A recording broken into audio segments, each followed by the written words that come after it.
Well, good afternoon. I'm Rich Armitage, a trustee at CSIS, and standing in for John Hamry, who's unavoidably out of Washington today. And I have a double honor today.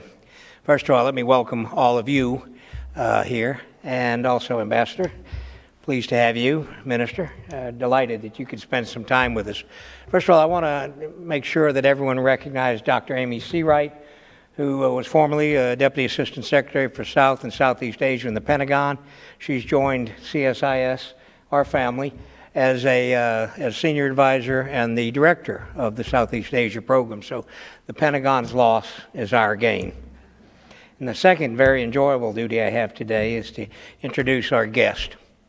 You know, in a very real way, since August 11th, 1965, when Dean Rusk sent a letter to then Foreign Minister Rajaratnam, we've been depending on Singapore for views, comments, policy recommendations, advice on Asia. And it is Republicans and Democrats have all benefited from this. Now, interestingly enough, our guest today, a 15-year politician who's had two other previous minister posts, Minister, I think, of Water and the Environment, and Minister of Youth, Culture, and Sports. He is now not only the Foreign Minister of Singapore, he's also the Smart Nation Initiative Minister, so kind of dual-hatted. Shows you how much our Singaporean friends like heavy duties and hard lifting. Our guest is by training an ophthalmologist. So not only can he see Southeast Asia clearly, but he's going to help us see Southeast Asia clearly or anywhere else you want to take us to, Mr. Minister. So if I could introduce to CSIS the Foreign Minister of the Republic of Singapore, Dr. Vivian Balakrishnan. Thank you. Minister.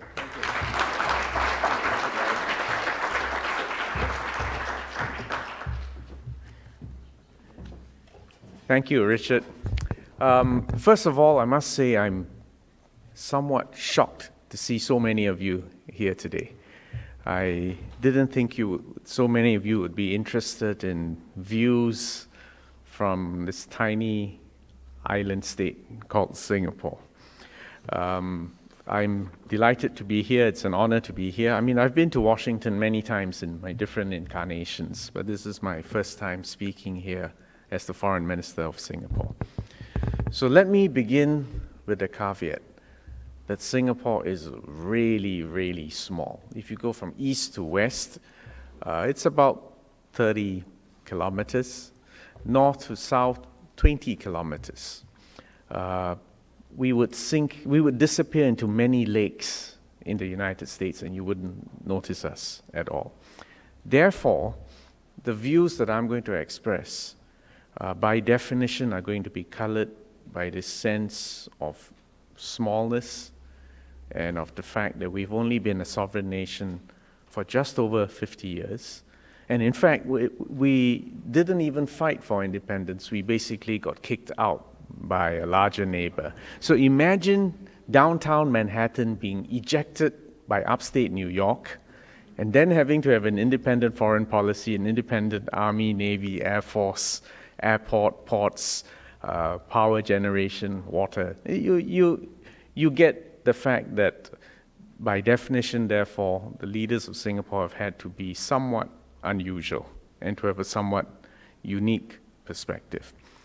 One impact of being small and vulnerable is that we believe that we are entirely dependent on the external environment. And the greatest sin for the Foreign Minister of Singapore is to believe in wishful thinking. In other words, the world will carry on quite happily without us. And if we don't make ourselves relevant or useful, life goes on, but we would sink beneath the waves. We in Singapore believe that the American presence in the Asia-Pacific region has been a benign presence since the Second World War, or indeed even earlier than that. And let me explain this point, because this is worth emphasizing. When President Obama announced the pivot to Asia, quite frankly, some of his critics charged that the term pivot, in fact, was a Freudian slip, and that it suggests that America had somehow left Asia and was now pivoting back. And the trouble with the pivot analogy is that you can also pivot away again. But the point I wanted to make today was that, in fact, if you take a longer-term view of things, America never left Asia, never left, in particular, the Asia-Pacific region. Many people have forgotten that, in fact, it was Teddy Roosevelt that helped negotiate an end to the Russian-Japanese War in 1905, and for which he became the first American to win the Nobel Peace Prize. So it wasn't President Obama, it was Teddy Roosevelt, a century ago.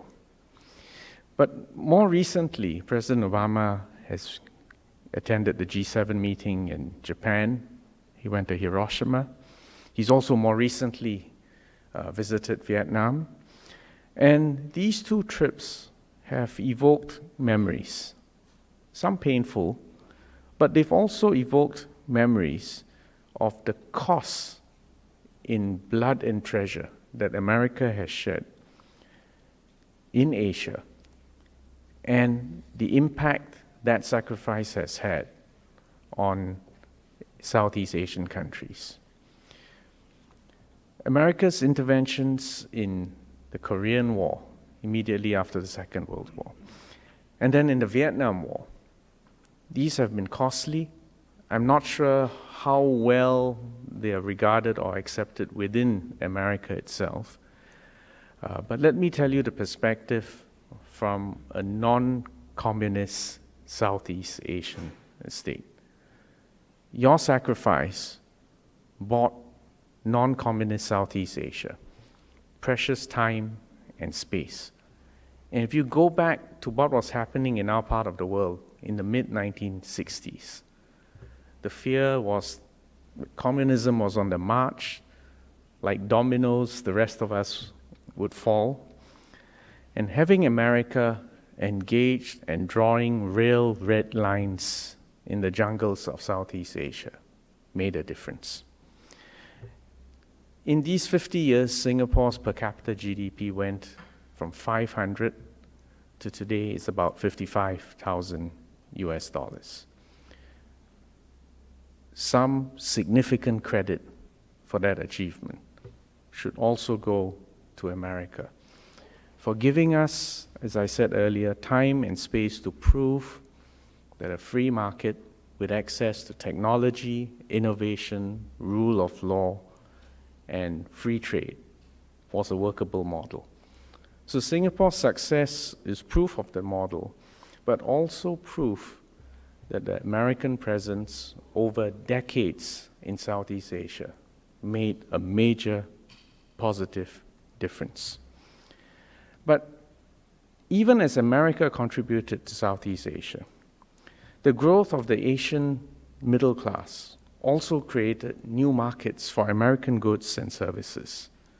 And indeed, it provided new frontiers for American companies. So it's a bilateral account, and a bilateral account that has been healthy.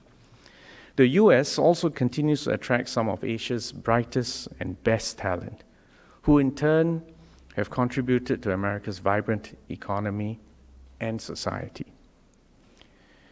Today, some enthusiasts in Asia have called this the Pacific Century, alluding to the fact that many of the high-growth areas are going to be along the Pacific Rim. We know that Asia is driving economic growth. East Asia alone accounted for about 1/3 of global growth in 2015. And despite some signs of a slowdown, of a weaker global outlook, Asia is expected to outperform most other regions with a projected 6.2% average growth per annum for the next 5 years. 0.2% is not a trivial number. And if it is achieved on a sustained basis, it becomes an even more impressive figure. So the point I'm making is that Asia is a growth opportunity. Asia is an increasingly important export market for the US goods and services. Total trade with ASEAN, that's the 10 states within Southeast Asia. Total trade between US and ASEAN was $241 billion in 2013. Taken as a whole, ASEAN is the US fourth largest export market and the fifth largest supplier of US imports. The exports to ASEAN alone supported an estimated 500,000 jobs in the United States in 2013. Moreover, with the creation of the ASEAN Economic Community, we now have a more integrated economic zone in Southeast Asia. We like to project this as a single zone, a single production and investment zone. And this is collectively an economy which is worth about 2.6 trillion US dollars, the third largest market in the world. But that's not all, because we estimate that by 2030, this 2.6 trillion will quadruple to about 10 trillion. And the other point is that 65% of the 620 million people in ASEAN are below the age of 35. So there's a demographic dividend that has not yet been fully harvested. And this is a point which puts us in contrast even with China and certainly against Japan and Korea. The US is a Pacific power, and I therefore submit to you that you should be well positioned to take advantage of these emerging opportunities. Your alliances and partnerships in this region form the bedrock of American power and influence in the century to come. The US has promoted an open and inclusive rules-based framework for international cooperation, for trade, for resolution of differences, and the US has consistently supported regional institutions. So the point I'm making in all this extended preamble is that the US is welcome in the Asia-Pacific because you have been a benevolent power, a constructive force. You have created enormous opportunities for the people living in Southeast Asia and for your own citizens. President Obama's personal efforts to deepen engagement have also been deeply appreciated in Southeast Asia. And indeed, he needs to be commended for making it a priority to attend almost every single East Asian summit during his 2 terms of his administration. I think by this year, he would have made it 7 East Asia summits. In Asia, physical presence, a handshake, to be able to look you in the eye still makes a difference. So the fact that he's made that effort has given him far more than just brownie points, but it is a personal statement of commitment. The US-ASEAN summit in Sunnylands in January this year also sent a very strong signal of the US commitment to engage ASEAN and to build bilateral ties with each ASEAN member state. But those of us who recognize America's indispensable role in the region, and here I want to be blunt, we are concerned that America might be at an inflection point. From afar, we sense that perhaps ground sentiment is shifting, that perhaps Americans are becoming wary of costly foreign interventions and even becoming increasingly suspicious of free trade. And it's not my role, and I don't have the locus standi, to dole out advice on how to address these domestic political issues. But nevertheless, it is our hope that America will not lose that sense of confidence, that can-do spirit, and that sense of mission that has energized American foreign policy and indeed American approach to its global role for the past century. Every country is watching America's actions very closely and will draw its own conclusions from the US commitment to its international role, and then, having watched word and actions, will adjust their strategic calculations accordingly. In Asia, no country pays as much attention to America as China. China constantly calibrates its foreign policy in reaction to and in anticipation of America's moves. China is aware that the US is the only power that can check its rise. And some in China, in fact, are convinced that America is out to do exactly that, to check and contain the rise of China.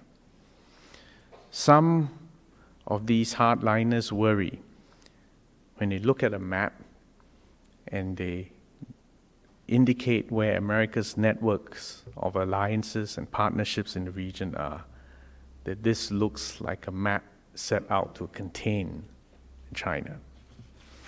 Now, on the other hand, there are some in the US who are not yet ready to accept China as a peer superpower and feel that China is encroaching upon America's strategic interests. They view China with suspicion, convinced that it is determined to challenge America's dominance, and think that China wants the US out of the Pacific altogether. Now, in this audience, I'm sure we're all aware the reality is far more nuanced than that. And in fact, probably falls somewhere in between these two extremes. There are elements of both competition and cooperation between the US and China, and neither side wants conflict. Neither side wants a shooting war. And both countries, in fact, are increasingly interdependent. And in fact, if you think about it even on a historical basis, where a rising power meets a resident power, I can find no historical parallel where the two protagonists are so interdependent in terms of their economy, their people-to-people exchange, the flows of funds, T-bills, investments, the flow of students. It's interconnected, interdependent on a historically unprecedented scale.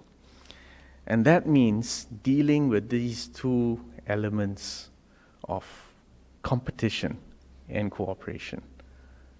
We're really in uncharted territory. And this will pose thinkers and the leaders in both China and in the United States with enormous challenges in the years to come. On the security front, the US security guarantee has helped keep the geopolitical environment in Asia relatively stable and has, quite frankly, also prevented Japan and the ROK from going nuclear. Without the security of the US nuclear umbrella, I think Northeast Asia, notwithstanding DPRK, Northeast Asia would be even more volatile. So this stability, and here's where there's a bit of a paradox. This stability that has been provided for to a substantial extent by the United States has also provided the context and the circumstances for China's own explosive growth in the last 3 decades.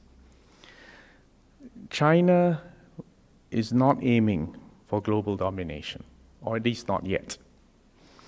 But it does want to have a say in shaping its external environment,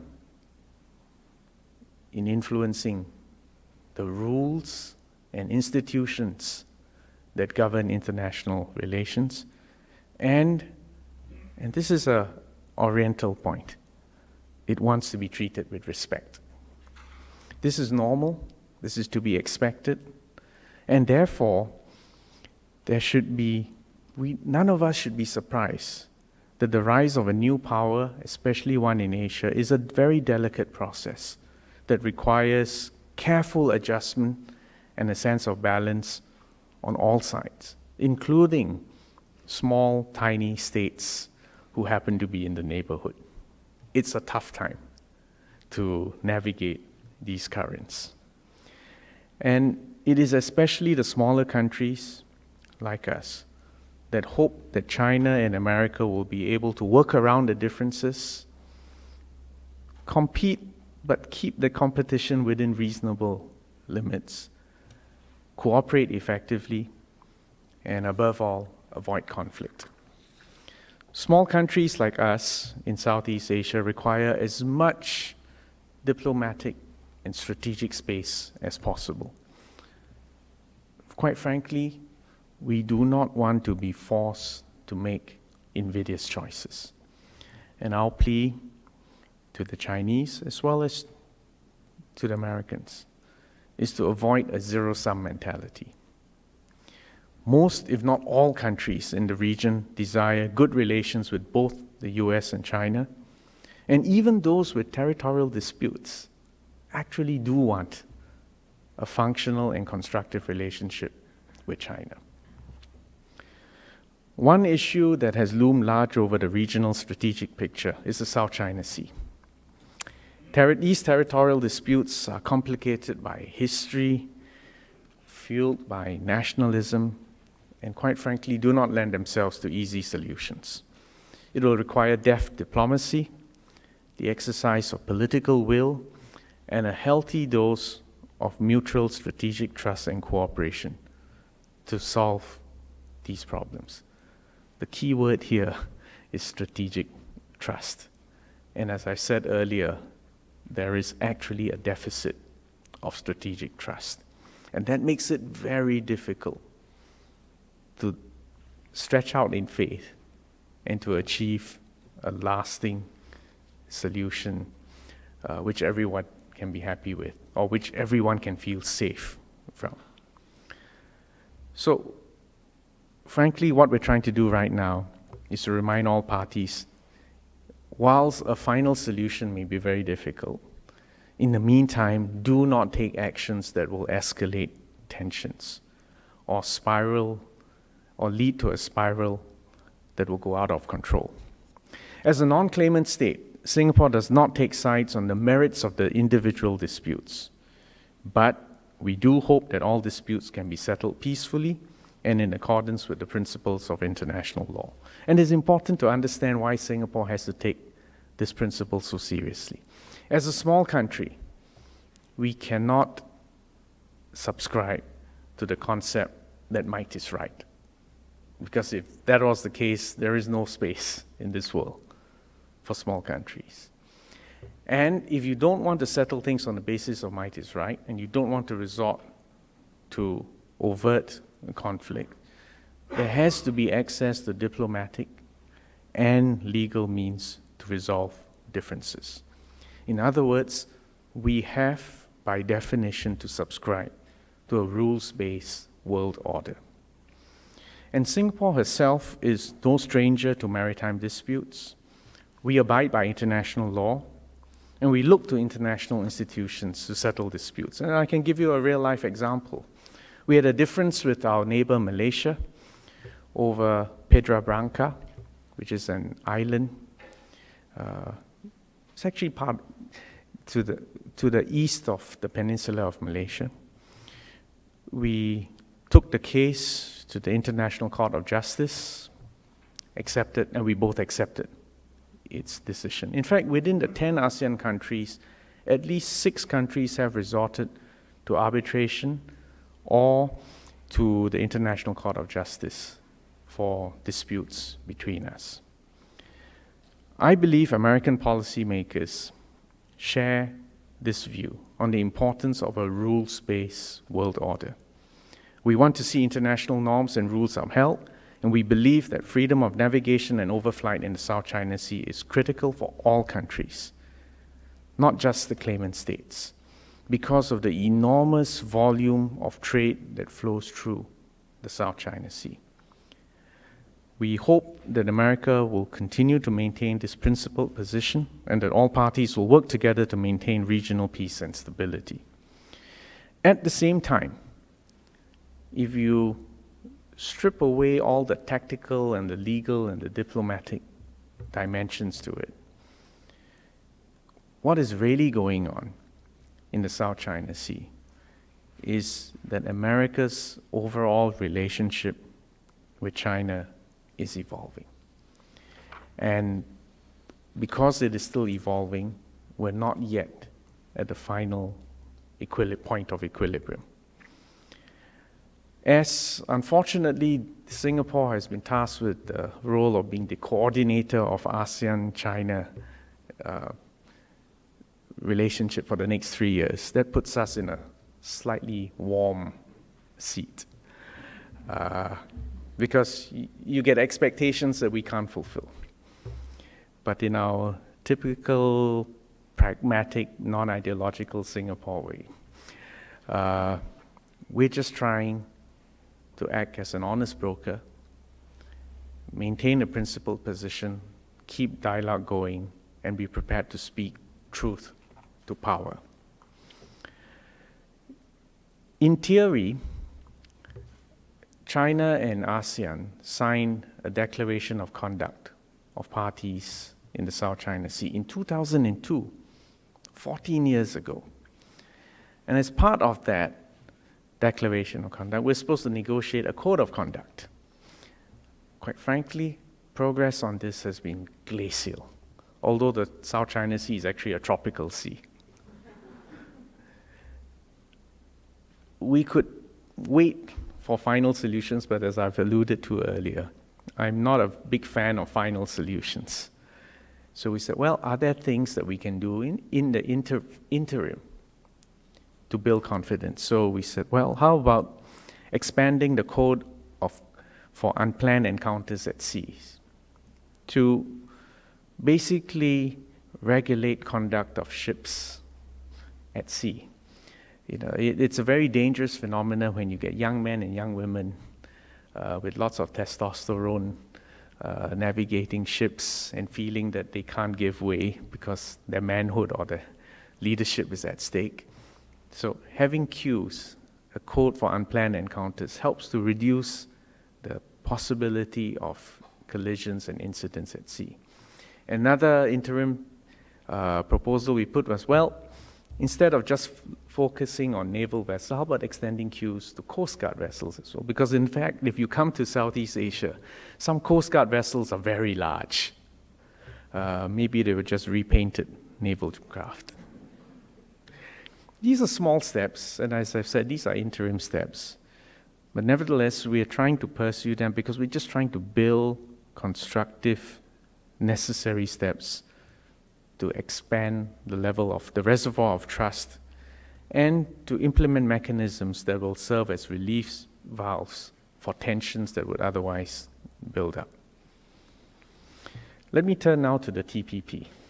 And the key point I want to make today is that the TPP is about far more than trade. It may look like a free trade agreement, but its significance goes far beyond that of trade. The TPP is by far the best way, and indeed will be looked upon as a litmus test on whether or not America remains rooted, connected, and integrated to the Asia Pacific. If it is ratified, it will be a game changer. Not only does it make economic sense, it is also a unique opportunity for America to secure its strategic interests in Asia for the long term. I believe it was Secretary Carter who said that for him, passing the TPP was as important as another aircraft carrier. I think Amy can vouch for that. I think, in fact, that may be an underestimate, because what is at stake is American credibility. And there are many leaders in Asia who have gone out on a limb to support the TPP. If, having marched everybody up the hill, you march down now, it would have been better if we never been started on this journey. So getting it passed is absolutely crucial. Unfortunately, at least in our interactions or the reports I've read so far, it's not a done deal. It's not a given. In the last 2 days, I've been talking to a variety of congressmen, senators, and leaders. Frankly, my sense of it is that at an intellectual level, everyone knows it makes sense. It ought to be done. No one seriously argues with me against it at an intellectual level. Yet, I know as a politician, this is one of those things where people hope it gets done, but without their fingerprints on it, without having to pay a political price for it. But in life, everything meaningful, everything significant does require effort, and there is a price to be paid. And part of the reason for my trip here now is to persuade as many people as possible and to persuade you to tell Congress that this is not only a price that's worthwhile, this is essential. This is essential for peace and stability and for American integration into the Asia-Pacific area. The TPP is projected to increase U.S. exports by an additional $120 billion annually by 2025. And this will create $80 billion US dollars annually in additional income for US workers. I think this again is, it's part of the intellectual argument. I know people are afraid for the jobs, free trade becomes the convenient bogey, but we have to make this argument that trade is not a zero-sum game.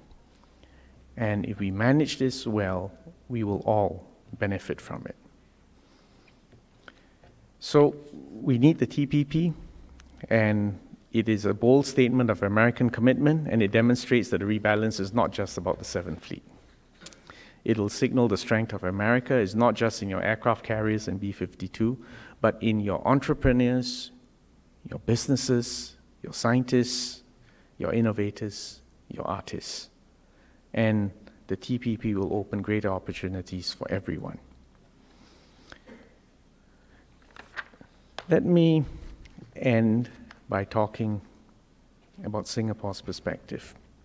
You know that Singapore has always articulated the value of America's indispensable role in ensuring peace, stability, and prosperity in Asia. We took advantage of the placid and conducive circumstances that you gave us over the past 50 years. We have taken this position through different, both Republican and Democratic administrations, and we've demonstrated our support to America in concrete ways. When America was asked to leave Subic Bay and Clark Air Base in 1990, we offered the use of our much smaller military facilities. Today, the US remains the heaviest foreign user of Changi Naval Base and Paya Lebar Air Base. The commander of logistics of the Western Pacific operates out of Singapore. In addition, we have rotational deployment of littoral combat ships and more recently the P-8 aircraft to Singapore. All this has helped the US military to maintain a presence in the region. I'm proud to say that US-Singapore cooperation has been a pacesetter for America's engagement in the region. The 2004 US-Singapore Free Trade Agreement was in fact America's first free trade agreement with an Asian country. And it set high standards, including in areas like the protection of intellectual property. And this is back in 2004. And I reviewed the figures. In 2004, I think our bilateral trade was about 30 billion. In the 10 years since the free trade agreement with Singapore was signed, it's doubled. But that's not all. I also discovered that America runs a trade surplus against Singapore, and it's growing. It's now about 20 billion a year. So the point is, free trade works and it benefits everyone. Otherwise, I wouldn't be here arguing for free trade and asking for this to be expanded to the region. If I was to look at it purely selfishly, I would say, I've got a bilateral agreement with America, that's fine, we don't need to do anything more. But we are here as a matter of principle. America and Singapore also do third-party training programs to provide technical assistance to other countries in order to raise administrative and development capacity. As I said earlier, we've worked very well on the negotiations for the TPP. We're also part of the counter-ISIL coalition. And we've worked together to counter religious extremism in Southeast Asia and its ramifications with the problems in the Middle East. My Prime Minister has been honored to accept President Obama's invitation to make an official visit and to attend the state dinner in August. This is the first official visit by a Singapore Prime Minister since Mr. Lee Kuan Yew came here in 1985. 1985 is a long time ago. I had just graduated from medical school then, so it's a big deal. But beyond the optics and the niceties of a state dinner, I think what this really signifies is the breadth and depth of our relationship across the pillars of the economy, strategic and defense and cooperation, and how this has been a model relationship over the past 5 decades. And we will take this opportunity to unveil new areas of cooperation. For instance, in cyber security, new information technology, in homeland security, as well as to highlight perhaps what you may consider softer aspects: education, culture, and stronger people-to-people ties. So in this 50th year of diplomatic relations, Singapore and the United States have much to celebrate, much to look forward to.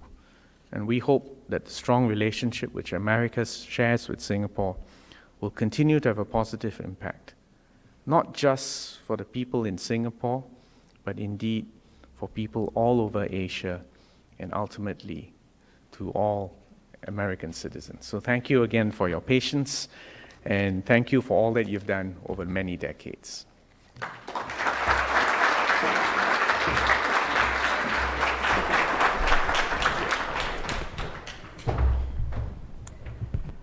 Thank you, Mr. Minister.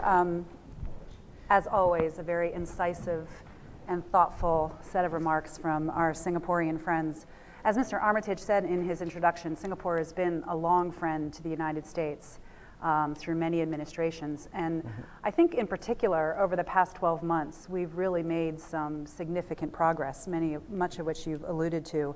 Last year was a very big year. It was the 25th anniversary of our MOU on defense cooperation, yes, as you mentioned in your speech. You would be familiar. Yes, and also the 10th anniversary of our strategic framework agreement for defense cooperation. Yes. And at the end of last year, we signed another historic agreement, our Enhanced Defense Cooperation Agreement, which expands our defense cooperation in several ways, including cybersecurity, humanitarian assistance and disaster relief, counterterrorism, and also significantly, we've agreed to have rotational P-8 flights out of Singapore, including one that I believe your defense minister and Secretary Carter just rode on one over the weekend. Yes. And that's in addition to the hosting that you're already doing for our littoral combat ships that are going to go up to 4 simultaneous rotations within a couple of years.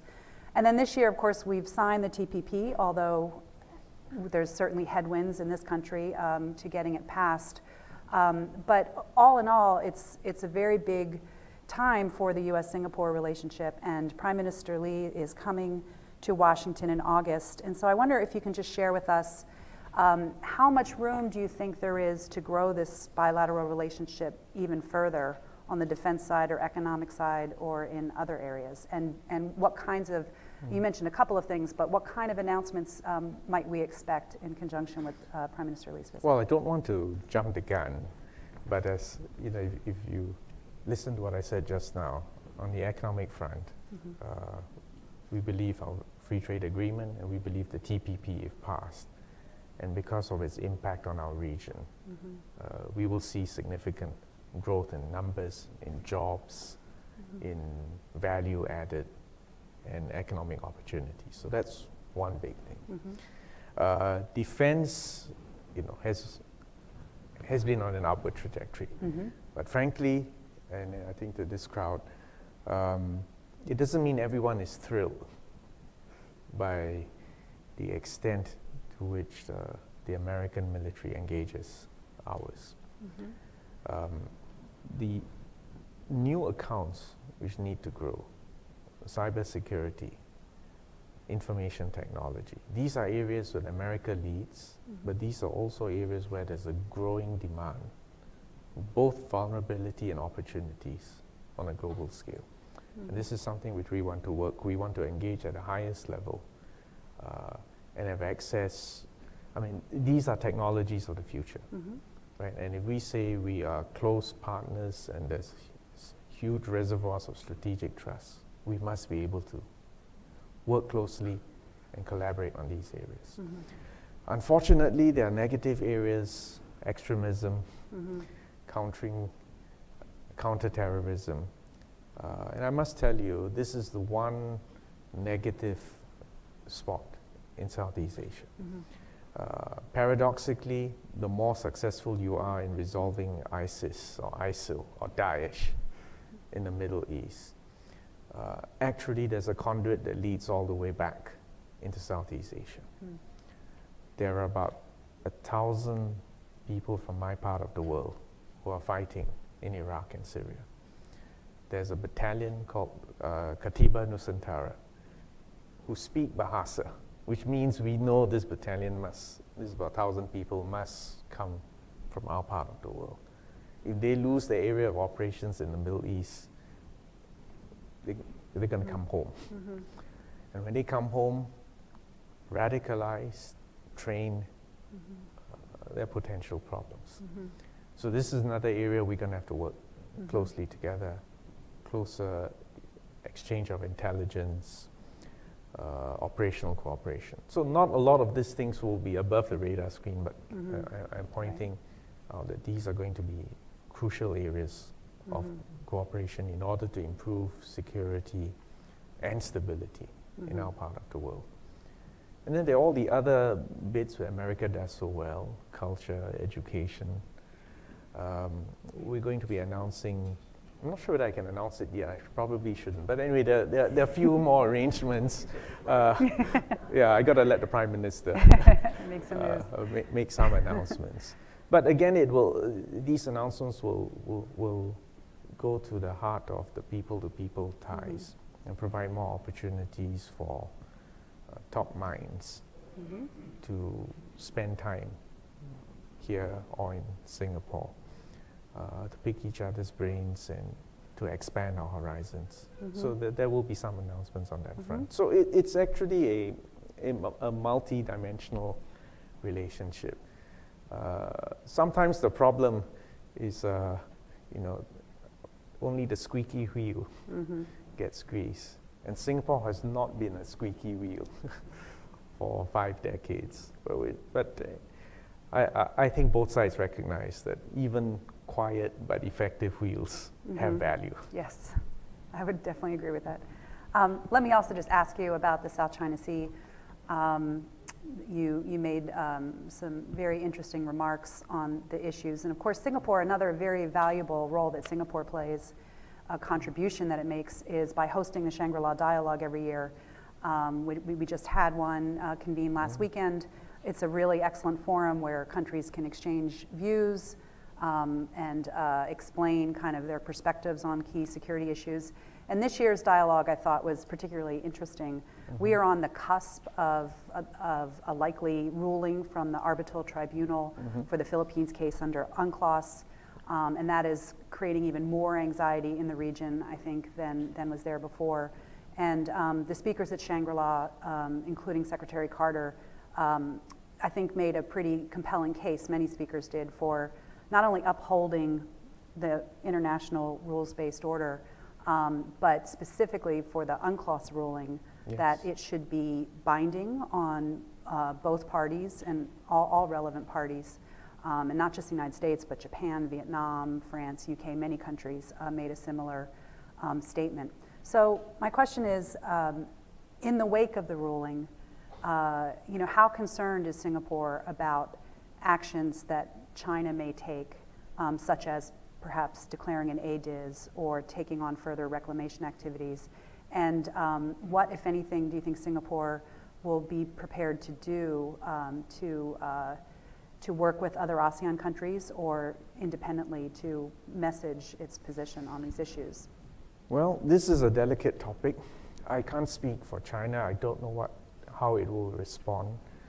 I think China, if you just pass the statements that have been made over the past year, has made it quite clear that it will not consider itself bound by the arbitral ruling, or however it rules. Right? That part is clear. What is not clear is what they will do immediately after that.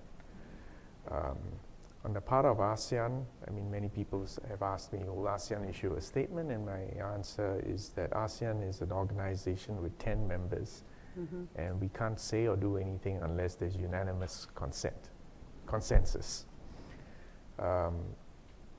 I'm going to China on Monday, together with the other foreign ministers of ASEAN. So watch this space. But the point is that it's not certain yet. And in any case, what I can share with you is a perspective from Singapore. But you see, in Singapore, trade is 3 times our GDP. So for us, free trade, open sea lanes, freedom of navigation, overflight are not debating points. They are our lifeblood. So obviously we have to say we believe in the importance of freedom of navigation and overflight. From a Singapore perspective, because we are small and vulnerable, as I said, we have to say we believe in a rules-based world order.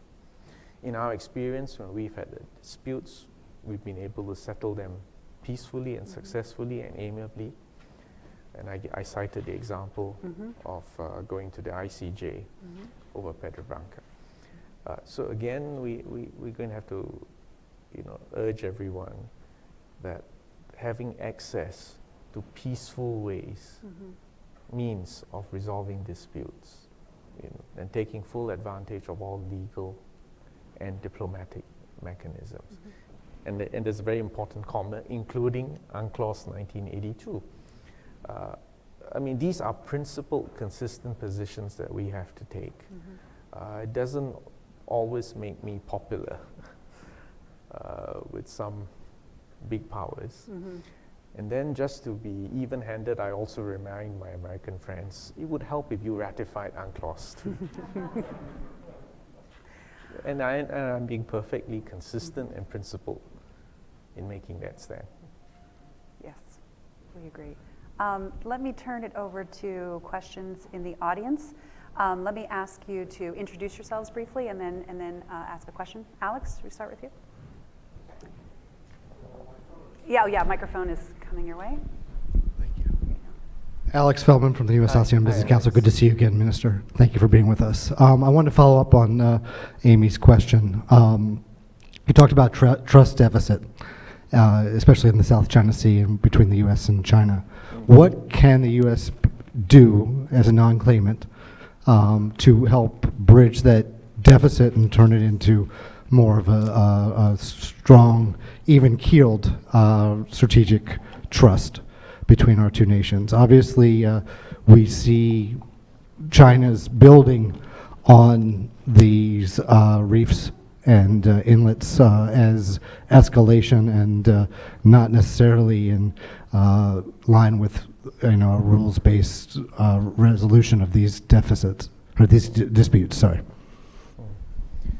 Well, trust is a very elusive quality. It doesn't get built just by talking about it. It gets built by a consistent pattern of behavior and interactions over an extended period of time. The key dynamic I think for the next few decades, for the world, is going to be the relationship between the United States and China. So then the question is, well, I think quite frankly, I think there is a deficit of trust, of strategic trust right now. The first thing you need to do is to construct a philosophical framework to convince both the Chinese and the Americans that this is a large world. The Asia-Pacific is a big area. There's more than enough space and opportunities for two superpowers. It's not a zero-sum game. And in any case, never before have two superpowers been so interdependent. Even if you go back to the Cold War, the interconnectedness today between China and the US is on a completely different order of magnitude from that between the Soviet Union and the US. So the point I'm making here is that, in fact, if you could just hold your horses and think long term, you would realize there's far more to be gained by working together and trying to minimize points of conflict and friction. Now, that doesn't mean you're going to get easy solutions. And the South China Sea is not going to give us any easy, quick wins. But nevertheless, so the first point is, after you've established that it makes sense to cooperate and that there's more than enough space and opportunities for everyone, it is important for America to demonstrate consistency, resolution, and predictability. Now, what do I mean by that? You see, if boundaries or lines are uncertain, your protagonist has to probe, has to test where those boundaries are. Where does action and reaction become equal? It's Newton's third law in diplomacy. And until you've reached the point where action equals reaction, you haven't reached equilibrium. Now, you want to arrive at equilibrium in a resolute way, but without necessarily with a hot conflict. And this requires consistency and a long-term approach in foreign policy. And this requires, quite frankly, bipartisan support in the US body politic. And for this posture to be maintained across decades. It cannot be just subject to the vagaries of administration after administration. Now, consistency and long-term approach is something which you have to do yourself. I mean, I can wish for it, but it's something only you know, the American voters and American politicians and leaders will have to provide. The third element, and I've already alluded to that in the speech, is the TPP. Right? The TPP, as I said, goes far beyond just trade. It's about standards. It's about commitment. It's about rules. And it is about a whole approach to development. And having negotiated it, I mean, no agreement's going to make everyone happy. You know. But if you fail to ratify or try to nickel and dime at the last minute, that's going to be very dangerous. You know, to try to open it up and try to slide a few aspects of it.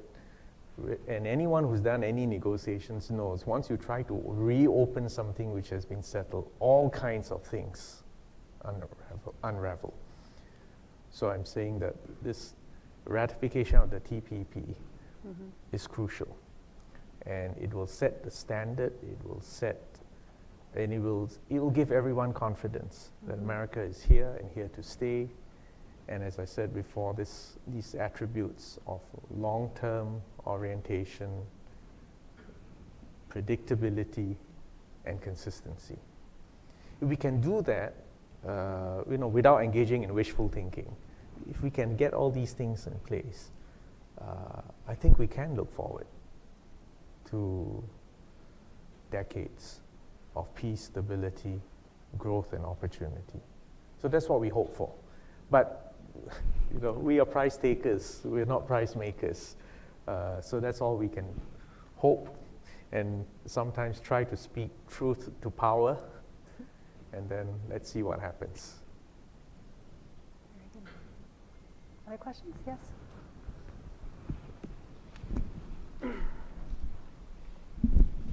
Thank you so much, Minister. My name is Lynn Kwok, and I'm from Brookings Institution. In the wake of the tribunal ruling, we can expect some clarity on certain features that China occupies, the status of these features, as well as the maritime entitlements. I think U.S. freedom of navigation operations will help to give teeth to the tribunal's rulings insofar as it regularly asserts maritime rights consistent with the tribunal's ruling. I was wondering whether we can expect Singapore to exercise maritime rights consistent with the tribunal's rulings in the wake of the judgment, number one, or at least to make diplomatic statements in terms of what it considers excessive maritime claims. Thank you. Well, first of all, as I said, we subscribe to a rules-based world order, and for us, UNCLOS is the key pillar, the set of rules. So when the arbitration tribunal issues its ruling, we will obviously study it very carefully. And I think you shouldn't underestimate that there may be implications that go even beyond the South China Sea. So again, we should not jump the gun. I think what we should commit to at this stage is to study it carefully. And then if you subscribe to a rules-based world order, then you've got to comply with that. I do not want to get into military operations. I'm not the Minister for Defense. Again, but my point I would make is that that's not an area that we normally operate in anyway. But, and here's an important point, we do believe that freedom of navigation and overflight is essential for economic reasons. And I think if you speak to any of our navies or Air Force, they will tell you they do need the ability to operate, deploy, and train in exclusive economic zones. So in fact, that's another round and perhaps even more fundamental debate that needs to be resolved. Thank you. Well, unfortunately, we're out of time, but I think your remarks here today and our discussion has shown once again that Singapore, for such a small island nation, has such a large voice in shaping regional dynamics. And we very much look forward to Prime Minister Lee's visit here later this summer. Thank you. And thank you for your visit. Thank you. Thank you all for your patience.